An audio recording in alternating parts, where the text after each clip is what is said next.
José Luis, indemnizaciones, ¿qué opinamos? Vamos a ver brevemente. Primeiro, estou escandalizado dos soldos e indemnizacións que se pagaron.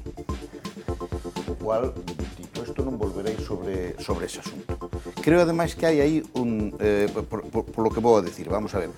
Creo, ademais, que aí se produceu un fenómeno de imitación americana absolutamente pernicioso no modelo que só los entende dentro da trifulca xeneral das burbullas e das facilidades. Que é que cando empezou o proceso de contratar personal por ficha, é dicir, irlle a sacar a persona a aquel outro e tal, empezaron a pagar, por tanto, esos sueldos e a facer estas... a pactar estas... a facer estes blindaxes extraordinarios, eso produceu un efecto enormemente grave. E é que moita xente que non encontraba o fenómeno, convertía o fenómeno a calquera simplemente polo procedimento de pagarlle. Co cual, que eso foi o que pasou, por exemplo, aquí, non? Isto é un problema mundial. Nos Estados Unidos hai xa moitos estudios desto, de como se pagan enormes cifras a determinados executivos que non as valen simplemente para que a empresa teña executivos ben pagados e expreso eso como un capital humano e como capital intelectual da empresa. A isto deberíamos habernos oposto.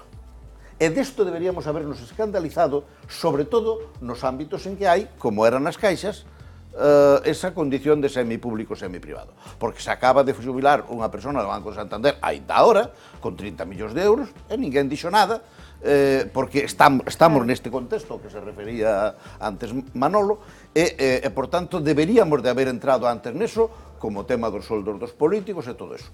Eu non son nada partidario de cubrir la quiniela, como dicía... Despois dos partidos. Despois dos partidos. E, por tanto, de isto que non houbéramos dito nada se non pasara o que pasou, somos responsables de non haber dito nada. Porque así non vale. Así non vale. Facer agora unha escandalera ética e dicir, como salió mal, vamos a por ellos... Non se sabía, Non se sabía, os blindaxes se conocen. Bueno, pues non se sabía como era, pero se sabía que lo sabía. Entonces, este asunto está aí. Unha segunda cuestión que quero dicir antes de referirme a dous casos é unha que volve un pouco ao tema anterior, solo enuncialo, que é o famoso fondo americano. Non vos dá todo eso tamén un espeluznante tufo de todo o proceso desde que se constitueu o banco? Todo isto que vai quedar en Galicia, todo isto, se a salida é un diñeiro que vai vir non se sabe onde, non se sabe como, primeiro chino, despois americano, vai vir no flotel, van construir o flotel primeiro e despois o flotel vai traer o fondo. Bueno, o sea, unha cousa impresionante, porque todo eso, se vos recordades ao principio, xa estaba feito, xa estaba pactado. Xa fomos así sucesivamente cambiando de fondo e dicindo pasado mañana. Os fondos a ver os ailos, non?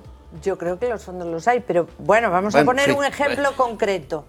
Se está vendiendo UGAS, que es el banco malo de NCG, y se está vendiendo EVO, que es el banco que tiene las oficinas de NCG fuera de la zona de influencia, y ya aparecieron fondos. Claro, porque aparecen desconectados do invento. Tan aparecen desconectados, es el mismo invento, No, pero que o propio Pego di que para traer o fondo le dijeron que... Pero es que Pego a lo mejor no tenía la capacidad para traer el fondo. ¿Verdad? No, pero claro, no, es que efectivamente, claro. Es que a lo mejor Pego ni lo quería traer. Bueno, vamos a ver, o que quero dicir para irse con el sí, perdona. Que hai dous casos curiosos que compre que a xente entenda.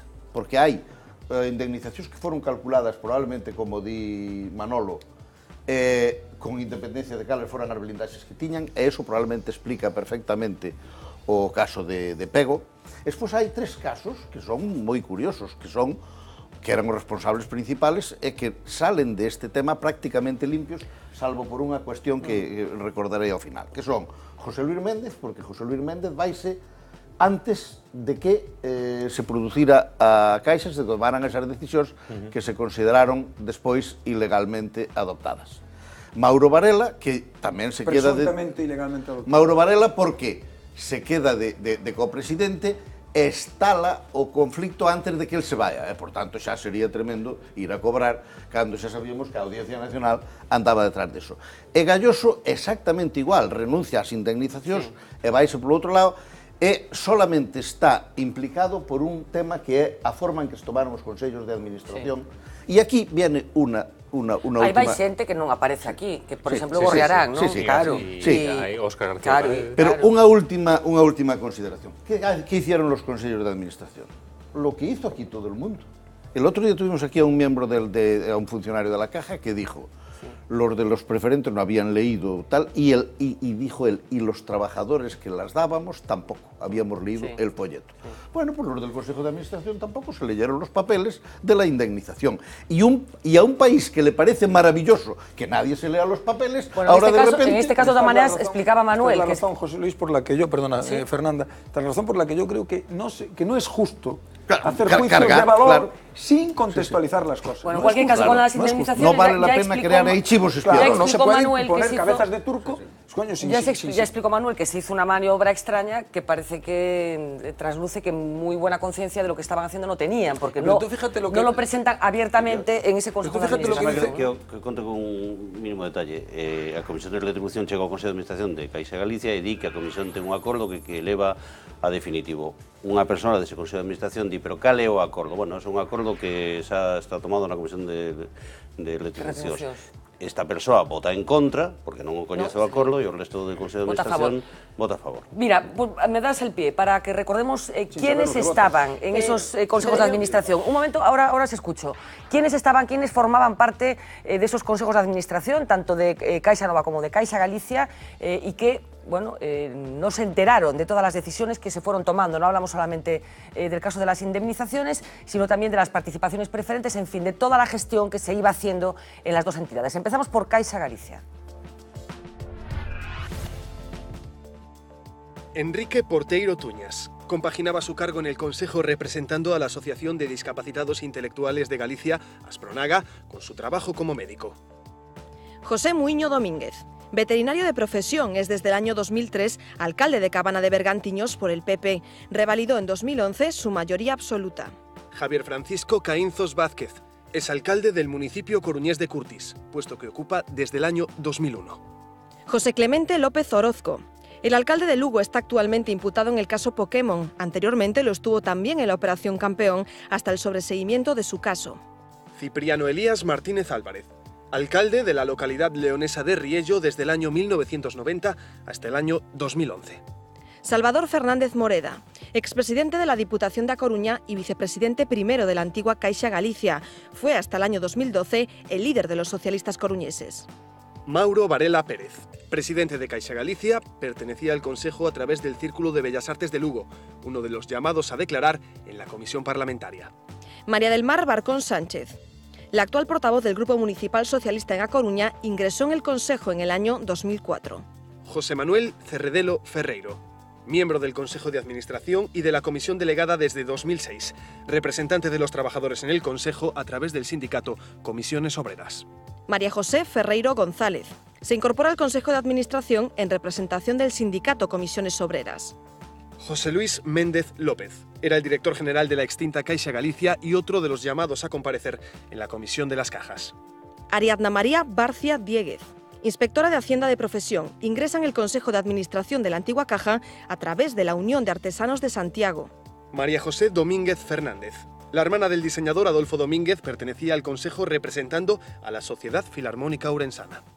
Francisco Loimil Garrido obtuvo su asiento en el Consejo de Caixa Galicia a través de la Real Sociedad Económica de Amigos do País de Santiago, de la cual es su vicepresidente. Edelmiro Manuel Añón Rey. En el Consejo como representante de los impositores. Este empresario es el propietario de Hierros Añón. Estrella Álvarez da Costa, profesora de Biología en la Universidad de Vigo, era otra de las representantes de los impositores en el Consejo de la extinta Caja. Antonio Naveira Salgado. Este empresario era otro de los representantes de los impositores en la cúpula de la entidad financiera.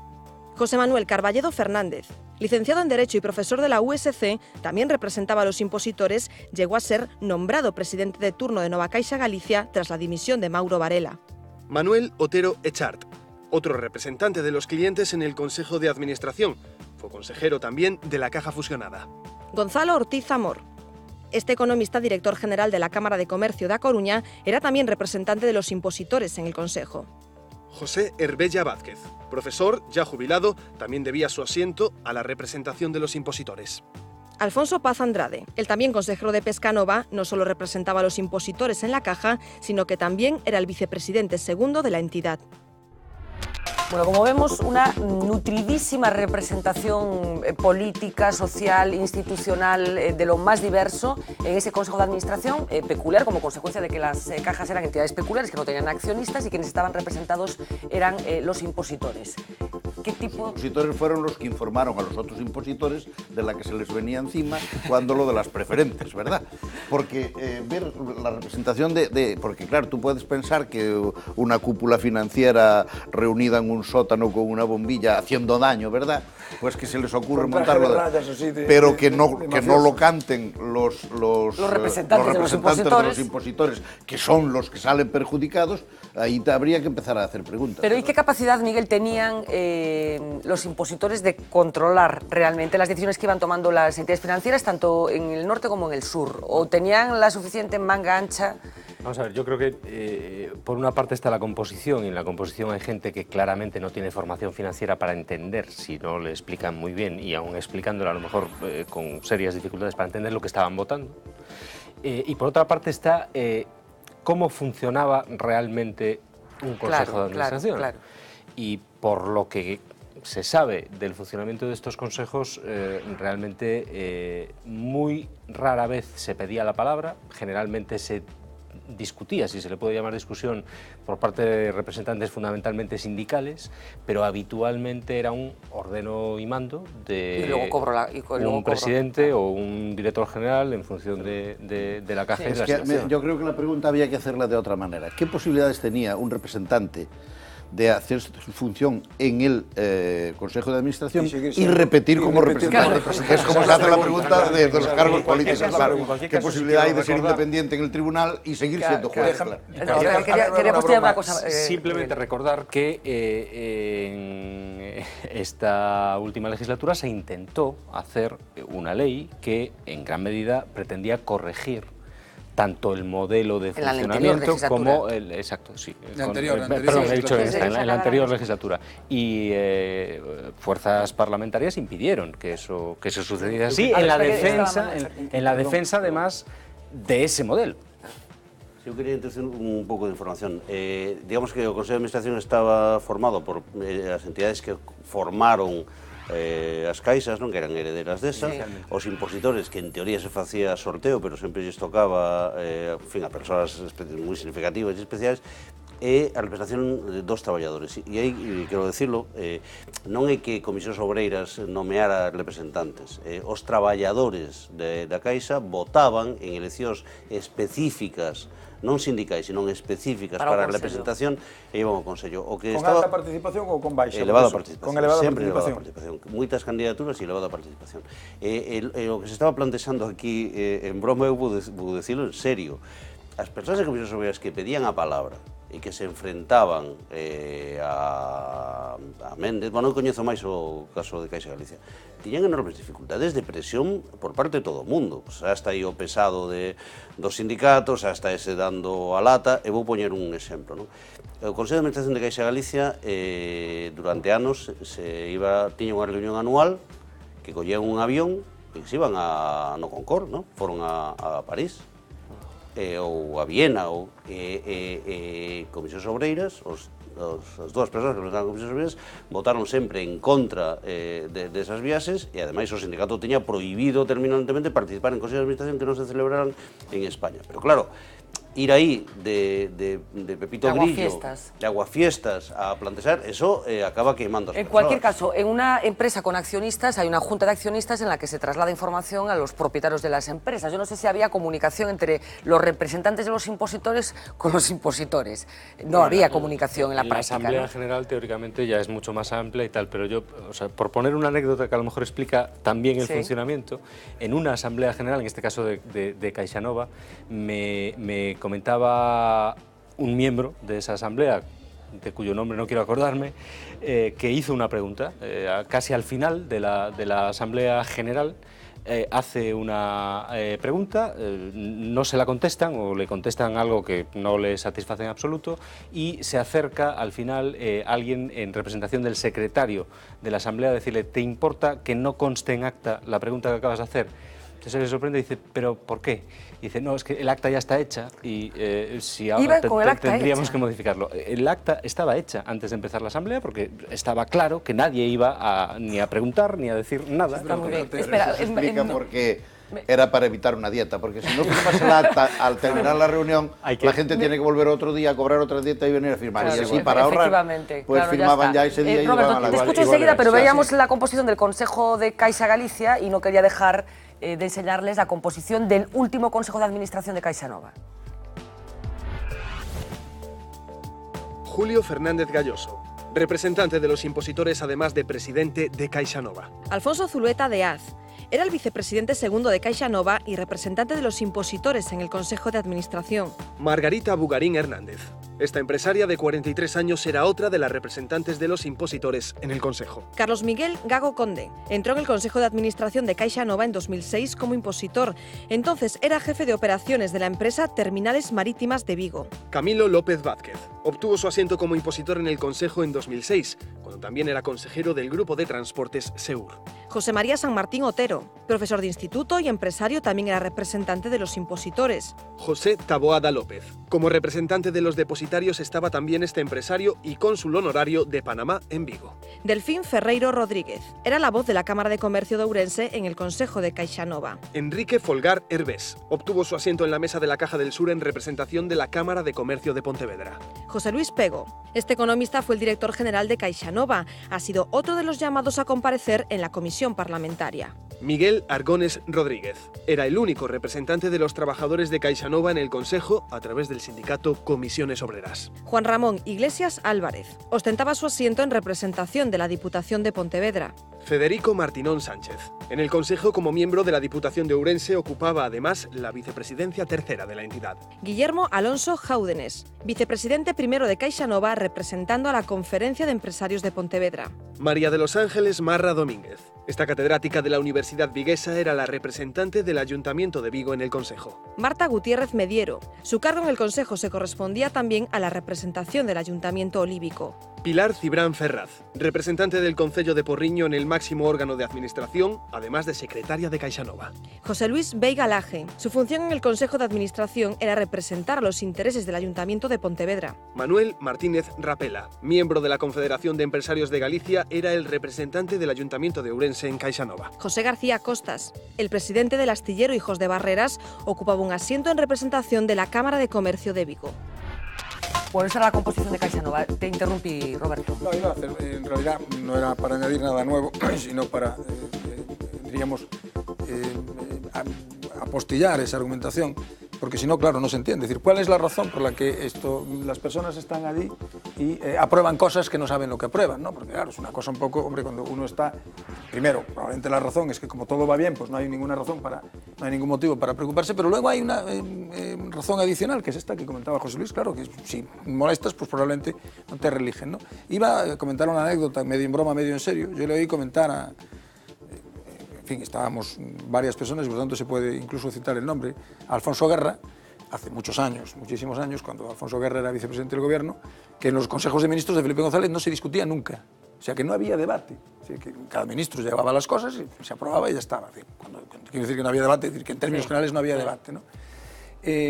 Yo les suelo explicar a mis alumnos que la razón por la que alguna vez algún alumno te pregunta, ¿no? ¿Y pueden los ministros discrepar del presidente en el Consejo de Ministros? Claro, los ministros pueden discrepar, pero es muy fácil solucionar la discrepancia entre el presidente y los ministros. Se cesa al ministro y se pone a otro.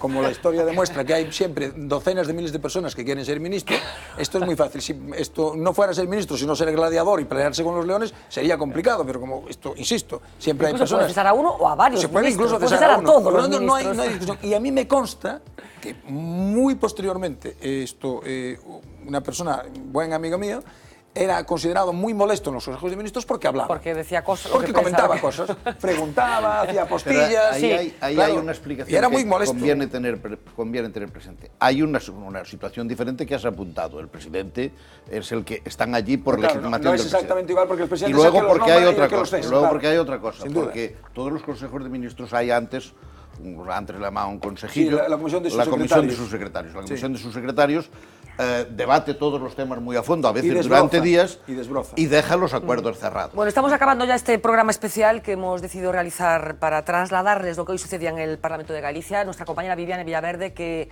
junto con Sofía y algún que otro periodista que no se quejaron por las horas, a pesar de que los parlamentarios sí lo hicieron, que dices, bueno, los parlamentarios terminan la comparecencia y se marchan a su casa, los periodistas después de que termine la comparecencia tienen que seguir trabajando. O sea que se trabaja más en los periódicos que en el Parlamento, eso os lo digo yo, pero vamos, fijo. Viviana Villaverde, que estuvo allí desde las 10 de la mañana y que ha hecho esta contracrónica de lo que allí pasó. A las 9:30, Fernández Galloso se bajó del taxi para acceder al Parlamento. Sí. Acompañado de sus hijos, entró al mismo edificio que lo recibió con honores años atrás. El himno gallego sonó de fondo, pero hoy proveniente de un teléfono móvil. En esta ocasión los saludos fueron fríos y un entregado Galloso. Muchísimas gracias por la oportunidad que me brindan de comparecer. Tardó 8 minutos en pronunciar una de las palabras más esperadas. Errores mayores que hemos cometido las cajas. El gesto relajado se fue agriando según aumentaban las acusaciones. Nos roubaron vostedes as nosas caixas. El sonido ambiente de las protestas de preferentes en el exterior y las preguntas.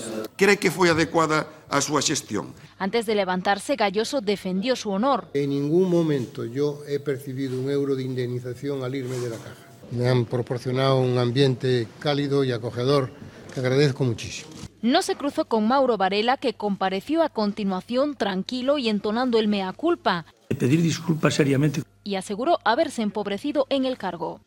Salín peor económicamente porque deixei unha gran parte de meu traballo profesional. Por la tarde otro taxi, en esta ocasión a bordo iba Méndez, sereno y acompañado de un abogado. Con un ánimo excelente. Con su letrado muy cerca, Méndez leyó su primera intervención y escuchó con la mirada perdida las preguntas y acusaciones. Aquel Consello de Administración era como unha especie de cova de Alibaba e os 40 ladróns. Yo creo que han cumplido su misión y yo la mía. Cerró el día José Luis Pego pidiendo perdón. Disculpas ante toda a sociedade galega por todos os erros. Ante mucha prensa, pero pocos parlamentarios, y es que 8 horas de comparecencias hacen mella en los diputados, que ya proponen fórmulas alternativas para desentrañar las claves de una fusión frustrada. Tería sido mellor que solicitásemos poder comparecer no programa de Iker Jiménez para poder descubrir a causa dese fenómeno paranormal que provocou que despois dunha brillante xestión en Caixa Galicia e outra brillante xestión en Caixa Nova, Nova Galicia Banco necesitase 9.000 millóns de euros de recursos públicos para recapitalizarse. Por el momento las comparecencias continúan, pero en el Parlamento de Galicia.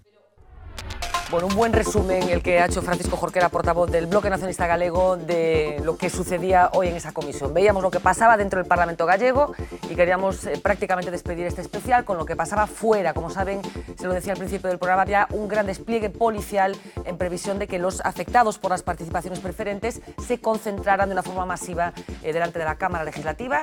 No sucedió eso, pero nosotros estuvimos con ellos.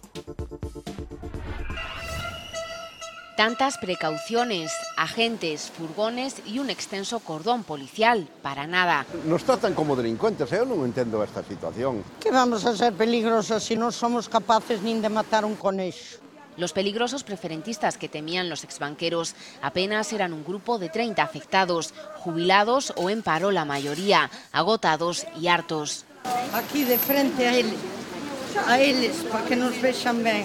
Protagonistas también del escándalo de las preferentes se tuvieron que conformar con seguir desde fuera la comisión. ¿Cómo vou creer que isto vale de algo si o oscurantismo que hai aí, a opacación que hai aí, cando o Banco de España dice que non vai mandar documentación ao Parlamento?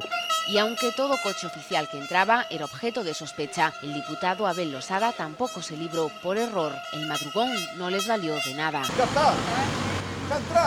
La técnica de los cristales tintados, el camuflaje del taxi o salir directamente por el parking que comunica con el Parlamento no les dejó siquiera desahogarse. A José Luis Pego lo vieron así de lejos. Aún así, forzaron su voz al máximo para que dentro no se olvidaran de que ellos siguen ahí fuera. Tan cerca y a la vez tan lejos de los que consideran los culpables de la estafa. Usted le meteré dentro, papelos, el cara poñía. Desde aquí, imposible no pensar en lo que le preguntarían ellos a Galloso, Varela, Méndez o Pego si estuvieran dentro. Eu diríalle ladrón a estafadores. Se estuvera na comisión poderíalle decir moitas cousas, ninguna dela boas, por certo. Pero gustaríame máis que viñeran eles afora, que deran a cara, que viran a xente, que viran os problemas da xente, porque eles están nunha nube. Toda una comisión paralela a las puertas del Hórreo. Creo que se vai facer un paripé, simplemente un paripé como se fai en todo este tipo de comisións e non vamos sacar nada en limpio. El fin del arbitraje y las cartas que están llegando para comunicarles la quita incrementan su enfado. Nos fora, e os ladróns están dentro. Pero es el deseo de que se haga justicia lo que los anima a recoger todo. Volvemos. Para seguir mañana un día más. Bueno, queríamos prácticamente cerrar con algunos de esos afectados por las participaciones preferentes. Llamativa la escasa presencia de afectados, de representantes de las diferentes plataformas en este acto de hoy cargado de simbolismo. Y yo os pido para terminar, casi con la misma rapidez con la que arrancamos, Manuel, bueno, futuro, que estamos en estos momentos esperando a ver qué pasa con NCG. ¿Cómo ves el futuro? Duas cosas. Primeiro, a Comisión de Investigación eu creo que le matou hoxe, en termos políticos, non? O sea, foron as dos máis importantes, non? Segundo, eu quero ser confiado.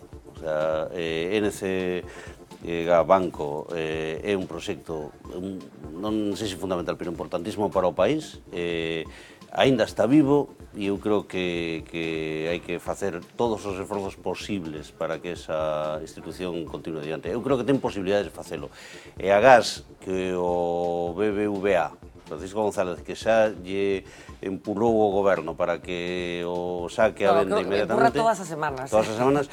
Con un último dato, unha vez feito o saneamento de 10.000 millóns de euros con cartos públicos, feito ese saneamento, a entidade financiera, unha vez que provisionou todos os pufos, xa está nunha actividade ordinaria e xa está empezando a ter un marxen operativo en beneficios, unha vez asumidos 10.000 millóns de euros. Xosé Luis? Vamos a ver, eu non quero ser confiado, por tanto non confío neste proxecto, non espero nada bo do seu final, e quero denunciar unha cousa que me extraña moitísimo, que é que algúns diputados, a intervención de Jorquera era neste sentido paradigmática, moi jocosa, moi bonita, pero en todo caso a él fai unha interrogante. O Parlamento de Galicia xa se pudo preguntar polas caixas se eran tan importantes para Galicia, eran tan fundamentales, tiñan tantos recursos, etc. Xa se pudo ocupar un pouco antes de saber estas cousas, non como comisión de investigación, senón que xa pudo haber feito preguntas bastantes de como estaban as caixas e todo eso, incluso a través do goberno ou directamente a través das propias persoas que acudiron hoxe cando eran directores xerales, verdad? Non se pode poñer como se foran ciudadanos que non teñen mecanismos de información. Roberto. Sí, yo en relación con el futuro de Nueva Galicia Banco prefiero expresar en realidad una esperanza que una convicción. Yo ojalá vaya bien, ojalá.